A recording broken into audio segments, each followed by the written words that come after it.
Oke, selamat datang teman-teman. Hari ini kita bakal ngomongin tentang feature flags. Nah, feature flags itu apa sih?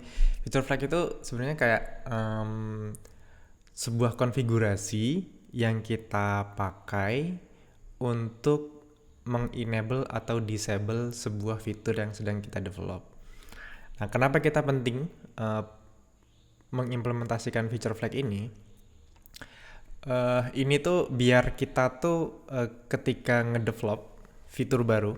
Jadi kalau aplikasi kita sudah ke production, terus kita ingin nge-share itu apa ya? Kita pengen ngetes aplikasi itu di production, fitur barunya itu di production. Tapi kita nggak pengen user itu punya akses ke fitur baru itu. Nah, untuk itu caranya itu ya pakai feature flags gitu. Nah, salah satu service yang eh, bisa ngebantu kita untuk mengimplementasikan feature flag itu ya ini ada Launch Darkly ini. Launch Darkly ini dulu saya pakai waktu saya kerja di perusahaan US itu.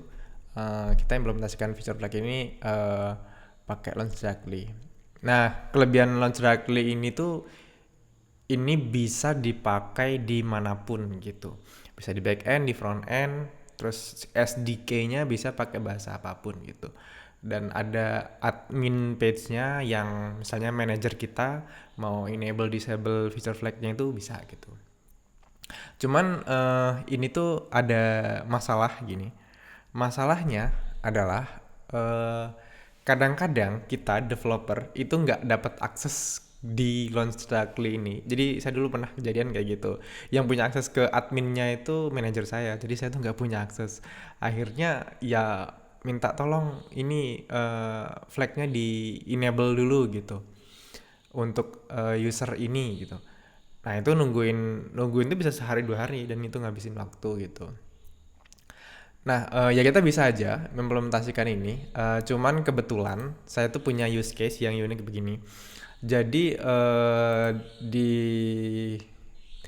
tempat kerja saya tuh saya lagi implementasikan ini ya namanya chatbot builder gitu.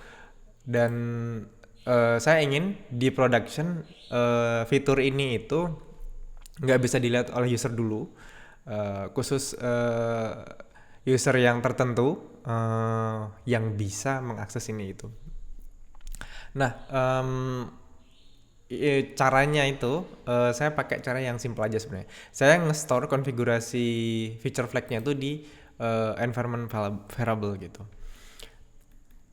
Nah, jadi di sini ada link ya. Di sini ada link my chatbot. Nah, link ini bakal dimunculkan buat user yang punya akses ke flag ini gitu.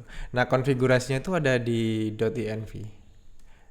Nah, di sini tuh kebetulan um, ini ku setup jadi true.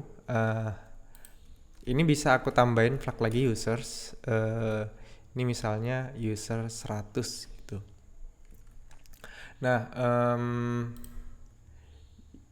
ini user dengan ID 100 kan nggak ada. Jadi dia nggak muncul nih di tempatku. Tapi kalau misalnya ini aku ganti jadi 1, nah dia bakal muncul. Tapi kalau misalnya aku logout ya, login pakai akun lain, itu dia nggak bakal muncul gitu ya, nggak muncul. Kalau misalnya ini gue buat tambahin ID 2, nah dia muncul gitu. Nah, ini ada dua fitur sebenarnya. Ada kalau ini kita disable gitu, dia bakal tetap muncul. Eh, ini kita jadi toggle yang general gitu. Jadi dia tuh state-nya ya binary aja antara enable atau disable gitu. Nah, untuk itu bisa pakai ini boolean flag gitu. Tapi kalau mau di-assign ke user, kita bisa pakai yang ini, pakai user ID gitu. Nah, ini bakal ngecek apakah si user ID-nya terregister di sini gitu. Nah, sebenarnya uh, kalian bisa implementasikan sendiri itu bikin ya baca INV doang gitu. Tapi ini kebetulan saya bikin sebuah apa ya package yang kalian bisa coba.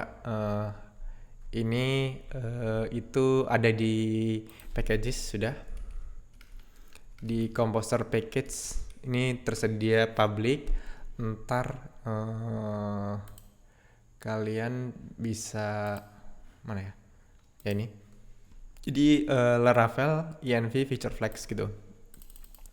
Nanti bisa diinstal aja ini, kemudian konfigurasinya udah tinggal nambahin ini. Pokoknya kasih prefix feature underscore. Ini nanti library-nya bakal bikin ini. Nah, kalau kalian lihat kodenya sebenarnya sangat simple. Kodenya itu cuman ada 2. Di sini ada direktif ya, direktif ini feature and feature. Nah, ini untuk di blade directive. Terus ini ada satu lagi has access. Jadi contohnya gini. Di has access ini and if gitu ya, if blade directive, atau kalian bisa pakai feature nih, feature enable chat border. Nah, ini gitu. Kalau feature ini dia di and feature gitu untuk directive scope-nya gitu. Terus kalian juga bisa ini apa namanya pakai kelas ini untuk ngecek apakah sebuah feature-nya tuh di ini kan kalau blade itu untuk di front end ya, untuk di back end, untuk logic itu kalau butuh feature flag, kalian bisa pakai ini. Jadi tinggal feature, caranya ntar bisa nih ya, feature enabled gitu. Dah gitu doang.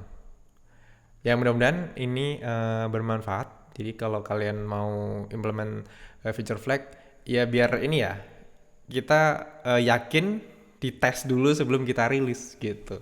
Dites dulu sebelum kita rilis. Nah, silahkan ntar dicobain ini open source. Kalian kalau mau nambahin fitur baru, bikin kontribusi ke source code-nya boleh, atau mau pakai aja gitu. Ini lumayan ini ya, lumayan apa namanya penting sih menurutku kalau kalian lagi mau udah punya aplikasi yang production terus mau develop fitur baru, kalian harus pastikan itu dites gitu. Oke, itu aja. Kalau ada pertanyaan silahkan pertanyaan. Semoga bermanfaat. Bye bye, sampai jumpa di video berikutnya.